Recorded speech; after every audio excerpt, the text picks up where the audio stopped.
میرے ساتھ بہت سارے لوگ نا تصویریں کھنچواتے ہیں، حالانکہ میں زیادہ قائل نہیں فوٹو کا، شاید آج تک میں نے ڈیمانڈ نہیں کی کہ میری فوٹو کھینچو، اور ہو سکتا ہے مطلب یہ کوئی کنفرم نہیں، لیکن میری دانش بینش میں ایسا نہیں کہ میں نے کبھی اپنے ہاتھ سے فوٹو بھی کھینچی ہو، مزاج نہیں، طبیعت نہیں، دلچسپی نہیں۔ لیکن میرے گاؤں کا ایک موچی ہے، جوتے گانٹتا ہے، اس شخص نے 4 بیٹیاں بیائی ہیں جوتے گانٹ کے، اور میرے ابا جی بتایا کرتے تھے کہ جن دنوں نا دھیلا چونی جوتا گانٹنے، اب تو جوتے کوئی گنڈواتا ہی نہیں، اب تو گانٹنے کا رواج نہیں، اب تو بچے نئے لیتے ہیں، تو جوتا گانٹنے کے لیے جب اس کو دیتے تھے تو چونی اگر اس کی ہوتی تھی نا تو اس کو کہتے تھے نا روپیہ تو رکھ لے، تو کہتا کیوں رکھوں جی، میری چونیاں تو میں نے چونی لے لی، اور ناراض ہو جاتا تھا۔ 4 بیٹیوں کی شادی کی ہے اس نے، پھر اللہ نے اسے عمرہ بھی کرایا، اور آج بھی وہیں بیٹھا ہے۔ تو میں جب گاؤں جاتا تو میں کہتا ہوں چاچا میں تیرے ساتھ تصویر کھنچوانی ہے، تو مجھے کہتے ہیں پتر میرا تو منہ بھی نہیں تو گیا میرے ساتھ فوٹو، تو میں کہتا ہوں یار تو ایک انسان ہے، تو ایک مثال ہے، جس بندے نے ہاتھ پھیلانے سے نفرت کی ہو، اب تو چندہ ہی چندہ رہ گیا، چندہ ہی چندہ، اس کے علاوہ اللہ معاف کرے کوئی دوسری شے۔ میں گلاسکو میں تھا تو مجھے ایک صاحب کہنے لگے آپ نے کوئی اعلان چلان نہیں کرنا، مدرسہ نہیں ہے؟ میں نے کہا مدرسے بڑے ہیں پر اللہ کا فضل ہے، کیونکہ وہ نبی کریم کے نام کے ہیں تو ہمیں کبھی کمی کوئی نہیں آئی، کبھی نہیں کمزوری آئی، رونے کا مزاج بھی نہیں، وہ چل رہا ہے مدرسہ۔ تو میں نے کہا آپ کیا سمجھتے ہیں جو یہاں آیا ہے وہ چندے لے نہیں آیا ہے؟ کیا مزاج آپ لوگوں نے بنا لیا، اس سے نکلیں۔ وہ بھی کوئی قومیں ہوتی ہیں جو ہر وقت ہاتھ پھیلا کے رکھتی ہیں۔ قرآن مجید نے صحابہ کی تعریف کی، لا یسألون الناس الحافا، وہ لپٹ لپٹ کر سوال نہیں کرتے۔ یہ اصحاب صفا کی بات کی قرآن پاک نے، لپٹ لپٹ کر سوال، خبردار تھوڑے پہ گزارا کرنا سیکھو، عزت کی زندگی جیو گے۔ اور نوجوان بالخصوص یاد رکھیں، اگر وقار سے جینا ہے، سر اٹھا کے جینا ہے اور مطمئن زندگی گزارنی ہے تو پھر اس بات پہ راضی ہو جاؤ جو اللہ نے ہمیں عطا کیا ہے۔ پھر تیرا 5 مرلے کا مکان، اگر تو نے فراڈ کا مکان خریدا ہے نا 6 کنال کا، تو اس سے تیرا 5 مرلے کا وقار والا گھر بڑا شاندار۔ عزت کے ساتھ اگر جینا چاہتے ہو، حاتم تائی سے کسی نے کہا تھا کبھی تو نے اپنے سے بڑا سخی بھی دیکھا ہے؟ حاتم تائی کا نام ہے نا آج تک سخاوت میں، اپنے سے بڑا سخی بھی دیکھا ہے؟ اس نے کہا دیکھا ہے۔ کون سا؟ کہنے لگا میں نے ایک دفعہ اپنے سارے شہر کی دعوت پکائی تو میں چہرے پہ نقاب اوڑھ کے نکلا کہ پتہ کروں کوئی آدمی رہ تو نہیں گیا۔ تو جب میں جنگل میں گیا تو میں نے ایک بابے کو لکڑیاں کاٹتے دیکھا۔ سب لوگ اس زمانے کے جتنے پڑھے لکھے شعراء ادیب سب میں نے بلائے، بابا لکڑیاں کاٹ رہا تھا، توجہ ہے میری بات پر؟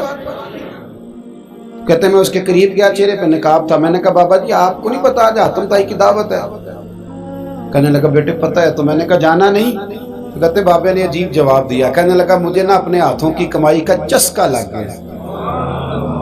کس کا چسکا؟ ہاں آج کل چسکا یہ ہے کہ کسی کو پارٹی کیسے ڈالنی ہے، کیسے مفت کی روٹی کھانی ہے۔ کس کا چسکا لگ گیا؟ اپنے ہاتھوں کی۔ بولیے۔ میرے نا مدرسے میں ایک لائق بچہ پڑھتا ہے، مالدار گھرانے کا تھا، تو تھوڑی سی نا آپ کو پتہ ہے دوران طالب علمی ہمیں بھی بڑے بہانے آتے تھے، تو یہ چیزیں یاد آتی ہیں، تو تھوڑا آگے پیچھے ہوتا تھا۔ مدرسے میں کام ہو رہا تھا تو میں اس کو کھڑکی میں لے کے کھڑا ہو گیا، میں نے کہا بیٹے ایک چیز تجھے دکھانی ہے، جب تیرے سامنے بھنا ہوا گوشت رکھا جاتا ہے تو نخرے کرتا ہے، ادھر بھی آ ایک نظارہ دیکھ۔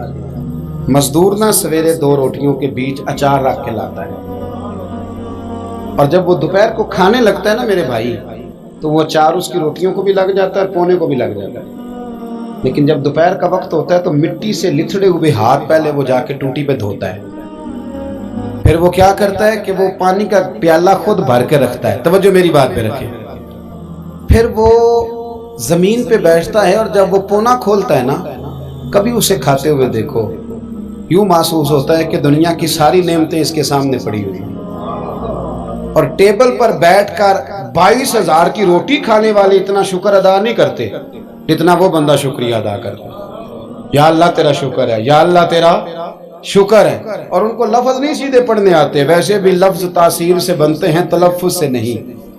اہل دل آج بھی ہیں اہل زبان سے آگے. صحیح تلفظ نہیں ادا کرنا آتا، لیکن جب وہ ہاتھ باندھ کے کہتے ہیں نا یا اللہ تیرا شکر ہے، تو یوں محسوس ہوتا ہے کہ روٹی تو اس بندے نے کھائی ہے. کھانا تو، ورنہ شادی کے موقع پر اتنا کھایا نہیں جاتا جتنا تباہ کیا جاتا ہے، کیونکہ مفت کا ہوتا ہے نا، مفت کا. تو یاد رکھیں محنت کی کمائی ایک حسن ہے، ایک وقار ہے. وہ جو بندہ 50 لاکھ روپیہ مہینے کا یا سال کا کماتا ہے وہ تو دیکھتا بھی نہیں بیچارہ پیسوں کو. وہ بینک میں آئے اور بینک سے ہی ساری زندگی اپنی دولت دیکھ سکتا، لیکن جو 600 روپیہ دیہاڑی لیتا ہے نا، اس کو جب شام کو ملتی ہے تو 3 دفعہ ہاتھ صاف کرتا ہے اور 3 دفعہ بسم اللہ شریف پڑھتا ہے اور پھر وہ جیب میں ڈالتا ہے. پھر وہ حساب کرتا ہے کہ 50 کہاں لگانے ہیں، 60 کہاں. تو خودداری سے جیو، باوقار رہو گے، باعزت رہو. حاتم طائی کہتے ہیں مجھے کہنے لگا کہ مجھے ہاتھوں کی کمائی کا چسکا لگ گیا ہے، اب مفت کے دسترخوان پر مجھے مزہ نہیں آتا. تو کہتے میں تو بس اس کا فدائی ہو گیا. جب میں واپس آنے لگا تو اس نے مجھے آواز دی. میں واپس پلٹا تو کہنے لگا بیٹا آپ بھی دعوت پہ جا رہے ہیں؟ میں نے کہا ہاں. تو اس نے مجھے 5 دینار نکال کے دیے. کہنے لگا یہ لے جاؤ، حاتم طائی کو نہ دینا، وہاں جو آدمی لنگر پکا رہا نا اسے دے دینا. یار بڑے بڑے لوگوں نے روٹی کھانی ہے، چلو میرا بھی حصہ پڑ جائے گا. تو حاتم طائی کہتے ہیں میں گھوڑے سے گر گیا، چہرے سے کپڑا اٹھایا اور میں نے کہا بابا میرے سینے سے لگ، میں تو امیر ہو کے سخی ہوں نا، تو غریب ہو کے بڑا سخی ہے. آج سمجھ آئی ہے تیری سخاوت کی. پڑھیے نا حدیث پاک. حضرت انس بن مالک کہتے ہیں ایک شخص نے آ کے کہا یا رسول اللہ کچھ دیجئے. حضور مجھے کچھ بولیے. اور میرے محبوب کا دروازہ وہ ہے کہ جہاں سے کبھی کوئی خالی گیا ہی نہیں. حضور کچھ دیجئے. تو نبی کریم علیہ السلام نے آج الگ بات کر دی، فرمایا تیرے پاس کچھ بھی نہیں؟ اس نے کہا حضور میرے گھر میں ایک پیالہ ہے اور ایک کمبل ہے اوڑھنے کا. اتنا غریب کو بندہ اس وقت بیٹھے محفل میں جس کے گھر میں ایک ہی پیالہ ہو. جو چپ ہے ان کے بارے میں کیا نظریہ اختیار کرو. کوئی ایسا غریب جس کے گھر میں ایک ہی پیالہ ہو، صرف ایک ہی کمبل ہو. لیکن یہاں بیٹھے میرے سمیت ہر تیسرے بندے کو آپ پوچھ لیں کہ حالات کیا ہیں تو کہے گا دعا کرو. بڑی مشکل ہے. اتنا غریب کوئی بندہ موجود، لیکن آپ کسی کو پوچھ لیں وہ کہے گا جی بس دعا کریں. کوئی ایسا پیر مل جائے جو مجھے اللہ دین کا چراغ دے دے تاکہ نوٹ کسی طریقے آ جائے. اور وہ نعت خاں جو کہتا ہے کہ کون دیتا ہے دینے کو منہ چاہیے، دینے والا ہے سچا، وہ بھی کہتا ہے پہلے 25,000 دو. کوئی تو سٹیج پہ تو کہہ رہا تھا حضور دیتے ہیں، اور یہاں جب تک تیرے اکاؤنٹ میں نہ جائیں تیرا کام ہی نہیں چلتا. عجیب تماشا ہے نا. ایک صاحب نے بڑی دور سے مجھے فون کیا، کہنے لگے ٹائم دے دیں. میں نے کہا جی میں آ جاؤں گا، فارغ ہوتا ہوں تو آ جایا کرتا ہوں، مسئلہ نہیں ہے، ہم اتنے بڑے لوگ ہی نہیں، آ جائیں گے. کہنے لگا جی آپ بتائیں مطلب اکاؤنٹ نمبر دے دیں. میں نے کہا یار آپ نے غلط جگہ فون کر لیا، میں نے تو بتایا کہ وہ تو بڑے لوگ ہوتے ہیں، تو ہمیں پتہ ہے اپنی حیثیت کا، انشاءاللہ حاضر ہو جائیں گے، آپ سے بات ہوگی. کہنے لگے نہیں آپ کو تو کچھ بتانا ہی پڑے گا، کچھ بتائیں کچھ بتائیں. میں نے کہا کچھ بھی نہیں، میں انشاءاللہ حاضر ہوں گا.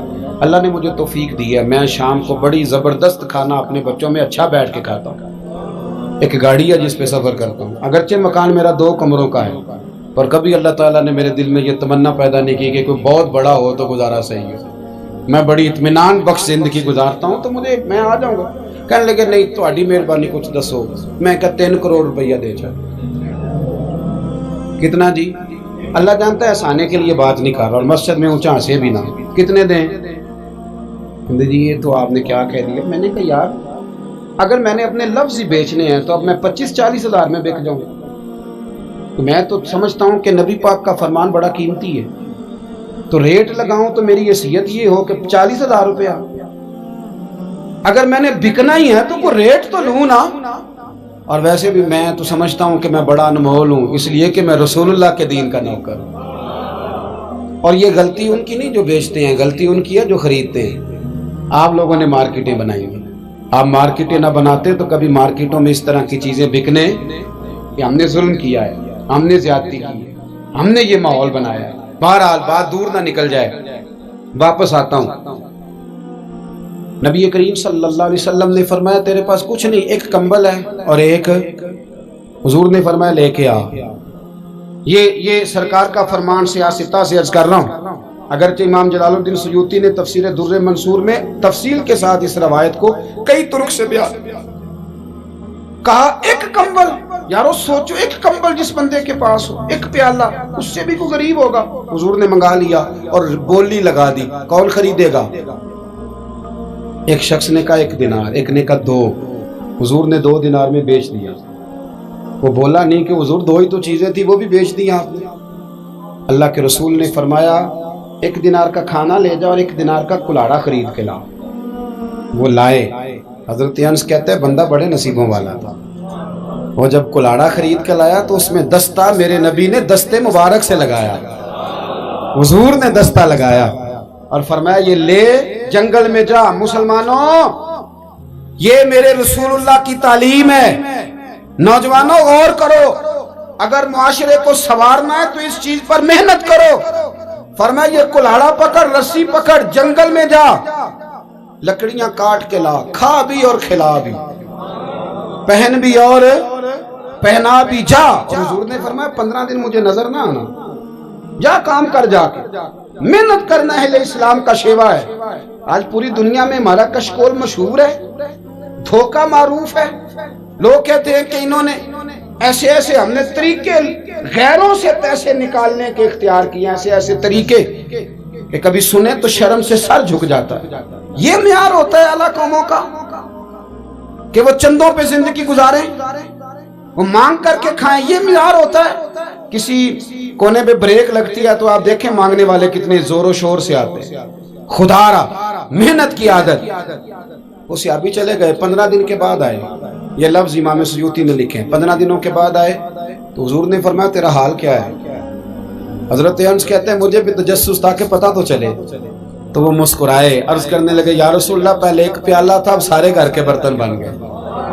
یا رسول اللہ برکت آپ کی ہے، پہلے 1 کمبل تھا، اب سارے گھر کے بستر بن گئے. اور امام سیوطی کہتے ہیں انہوں نے جیب میں ہاتھ ڈالا تو 10 دینار نکالے. عرض کی حضور رکھ لے، میں صحابہ صفا کے لنگر میں حصہ ڈالنے آیا ہوں، یہ قبول کر لے مجھ سے. مہربانی فرمائیں، مہربانی. خودداری سے جیے اور تھوڑے پہ گزارا کریں.